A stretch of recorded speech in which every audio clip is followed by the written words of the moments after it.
My female 29 partner, male 28, has a brother, 35, and a sister, 32. His sister has 2 children. Last year, her youngest child, a male toddler, was diagnosed with type 1 diabetes. It has been a huge adjustment, and my sister-in-law and family have had a hard time keeping his condition under control. They were looking at purchasing a pump to help manage his diabetes.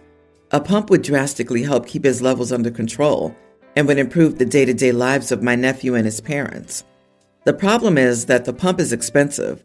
Most cost between $5,000 and $10,000, and my sister-in-law and her partner do not have access to this amount of money. They had been saving money towards it, but they're still a while off. My partner and I have 2 young children and can't imagine being in their position. For this reason, we offered to pay for the pump.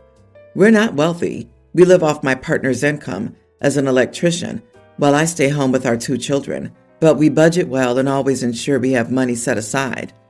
My sister-in-law and her partner declined our offer to pay for the pump as they managed to get a pump paid for by their health insurance. Great, win-win, case closed, or so I thought. About a month after we had offered them the money, my partner's brother got engaged. His fiancée has disabilities that prevent her from working. She also has extremely expensive taste. Shortly after the engagement, we all met up for dinner to congratulate them. At one point, they stood up to do a speech to thank everyone for their support, etc., etc. All was normal until they turned to my partner and me and thanked us for helping for their dream wedding. I was confused but didn't say anything at the moment. After the speech, we pulled them aside and asked what they were referring to. They explained that they heard we had offered to pay for the pump, which we're now not doing, so we have a spare $10,000. They reasoned that we were planning on spending it on family, which is the same thing. We were stunned. My partner explained to them that we didn't feel it was the same at all. A diabetes pump helps to keep our nephew alive. A wedding is hardly the same thing. My brother-in-law got mad and accused us of favoring their sister.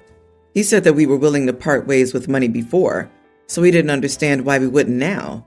I told him we were only going to spend money on the pump.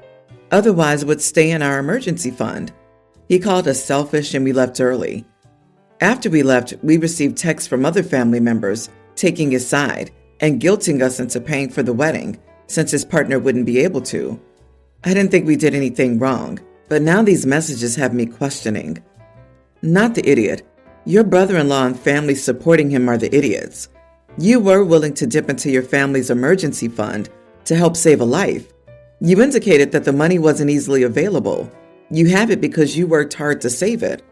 Your brother-in-law could work extra hours to save up enough money to get the big fancy wedding, or they can change their expectations and have a wedding that they can afford.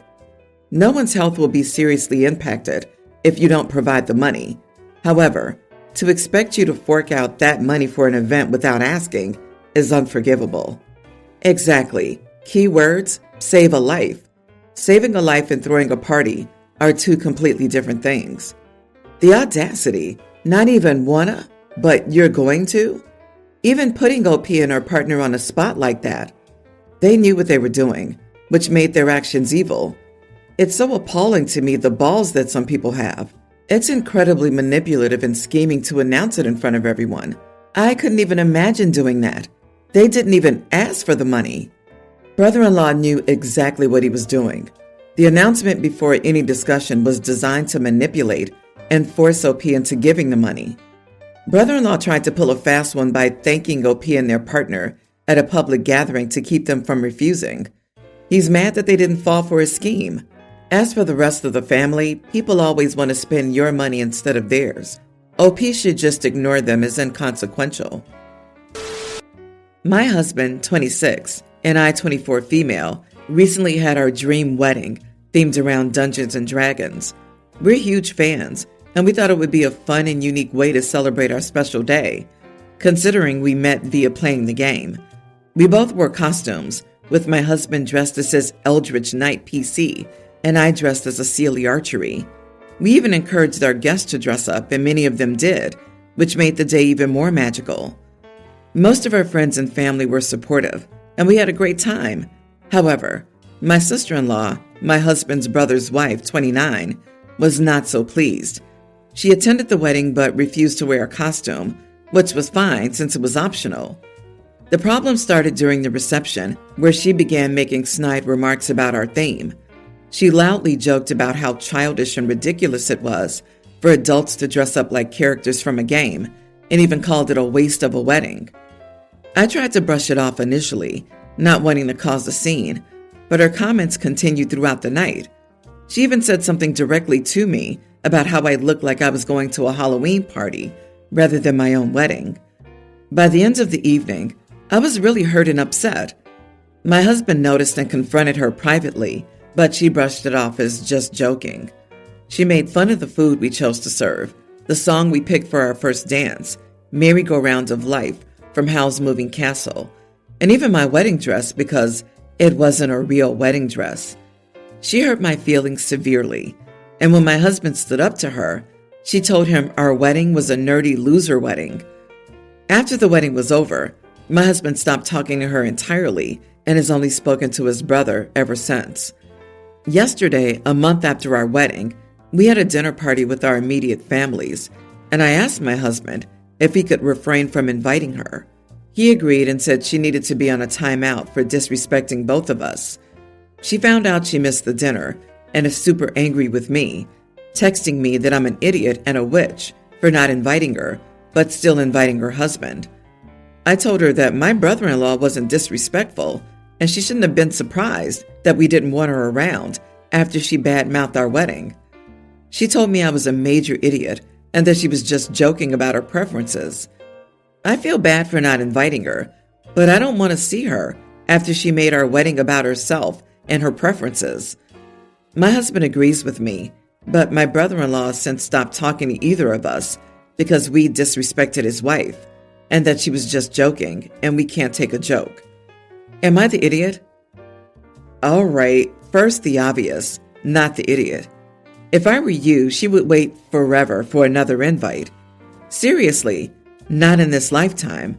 But to go even further, she directly texted you, not her brother-in-law, aka your husband, no, you, as if she had a specific itch with you. And oh, how fast she was to go from, I want to be invited to events you host, to which? Wow, that woman is really classy.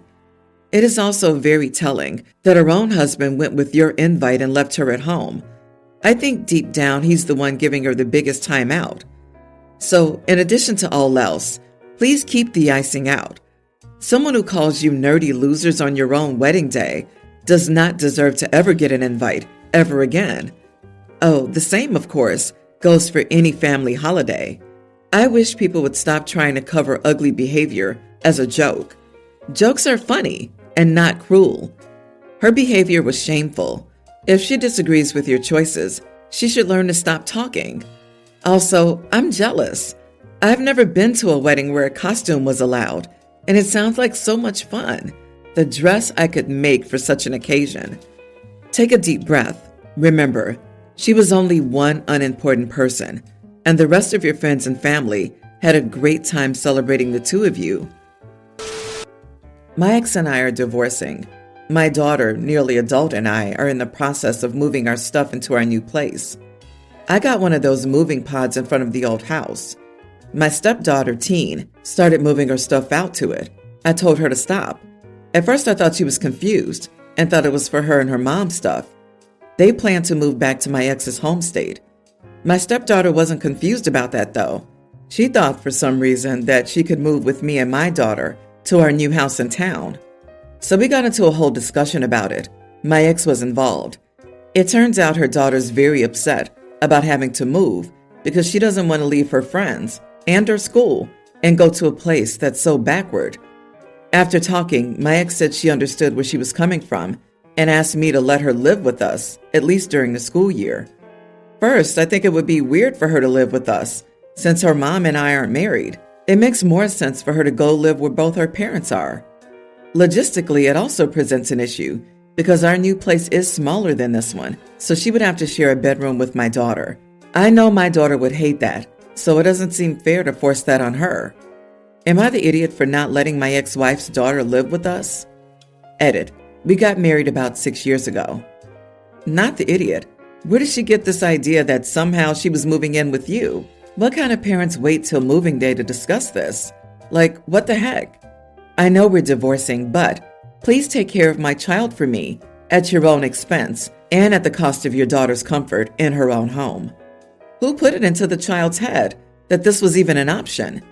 It sounds like bio mom and dad are okay with pawning their daughter off on ex-stepfamily. This is so weird. I would never be okay with this as a mother.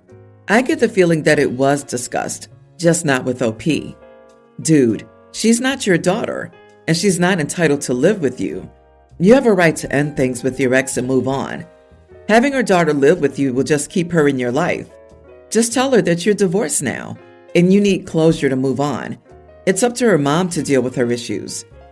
It's a complicated issue, but you are the idiot. The person I call my dad was my stepdad. He married my mom when I was 2, and they divorced when I was 16. I have no memory of my life without him until he passed. I lived with him for years after that divorce. In my opinion, when you marry someone with kids, you're also taking on the roles and responsibilities of their parent in one shape or form. If I were her, I would feel very betrayed by this decision. I'm a short guy, around 5'4" to 5'5", in my 30s. My friend Ian is 6'1". I met him sometime back at an event, and although he's really good looking, he works as a waiter at a restaurant. On the other hand, I make quite a lot. Ian has a girlfriend, Julia. We were hanging out with some of his other friends at his place yesterday. I'm a teetotaler and absolutely loathe alcohol, but the others were getting intoxicated and began to make jokes. One of the jokes was about how short I was and that I was still single. Ian said, "Dude, I'm not surprised you're still single. You are really short, and most women would pass on you immediately." The others laughed, including Julia. I was momentarily startled, but then snapped. At least I don't struggle to make ends meet and work a minimum wage job. I added, "Most women won't consider you marriage material, by the way." Ian got extremely mad and began to argue with me, and so did the others. We had a huge verbal sparring. I asked them to screw off, and in the end left the place. Am I the idiot? Everyone's the idiot here. Although he's good looking, he's a waiter says it all. But beyond that, your insult kind of rings hollow when you're single and he's not. Really bad look, LOL. Yeah, you're both idiots. Him for mocking your height, and you for stating that financial situation makes him unworthy. Also, while I don't condone intoxication, the fact that you stated that you're a teetotaler and absolutely loathe alcohol reeked of superiority. To be honest, I would rather be married to someone who's honest, ethical, and moral. Basically, someone decent that I could trust with my life. I have no interest in someone wealthy and arrogant. It's a real turnoff, and maybe that's why you're single. Honestly, it sounds like you have short guy syndrome. You also could have just said, "Bro, that isn't funny," or something. I don't know how guys talk to each other, but a witty comeback would have served you way better. A simple, "I'm tall where it counts," with a wink would have worked. LOL, but why are you getting so worked up? Have you never had a girlfriend? If so, I can guarantee it's because of your personality, not your height. Our daughter's an infant, almost a toddler. She has cues to tell me what she wants. She isn't saying full words other than mama and dada, but she says syllables of other words and makes certain facial expressions or hand motions that indicate what she wants. It took me a while to even figure it out, but once I got the hang of it and learned with her, it came easily now. I almost always know what she wants. Well, my husband thinks I'm bat crap crazy, basically. He says that our daughter's too young to give cues and that I'm looking too much into it.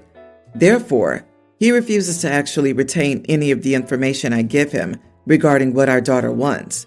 He simply doesn't believe that she's asking for anything specific because she's too young, and he's convinced that she's just making normal baby noises because she's finding her voice. Well, yesterday, I was already stressed out.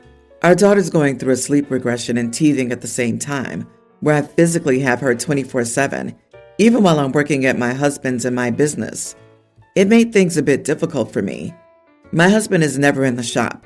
He's always out doing delivery and orders for our company, and one of our employees was off for the day. So I spent 12 hours at the shop with a fussy baby, and I was having a hard time soothing her. When we got home, I gave her some Tylenol and her frozen teething ring, and she finally settled. I asked my husband to watch her while I showered real quick. 4 minutes later, he comes in and the baby's screaming, says she's freaking out and just wants mama. Our daughter was looking at me, saying "Nana," and opening and closing her mouth continuously. So I told him she was hungry. She needs to be fed. So he goes out but comes back minutes later and says she won't eat. I asked him what he was trying to feed her, and he said he gave her yogurt bites. I tell him she needs real food. He leaves again. I get out of the shower and go to the living room, and she's screaming "Baba" in her high chair, and my husband just has his head in his hands.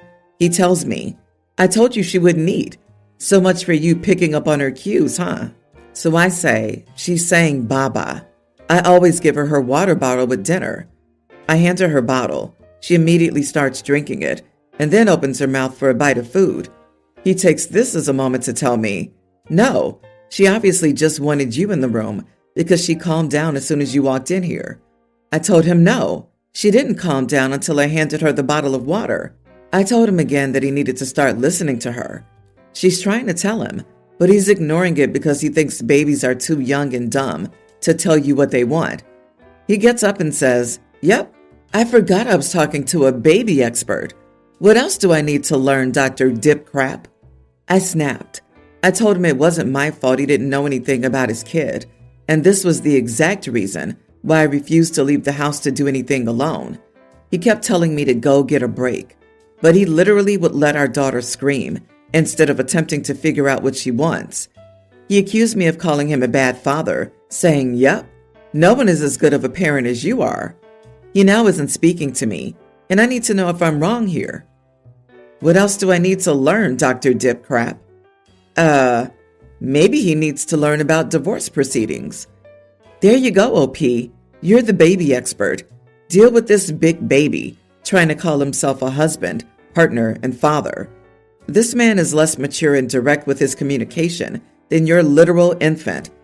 At least the real baby clearly communicates their needs in a healthy way. Your husband feels insecure, and his solution is to tear you down.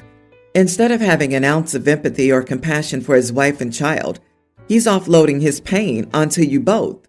This is not an isolated incident, and it wasn't just the fight in the bathroom.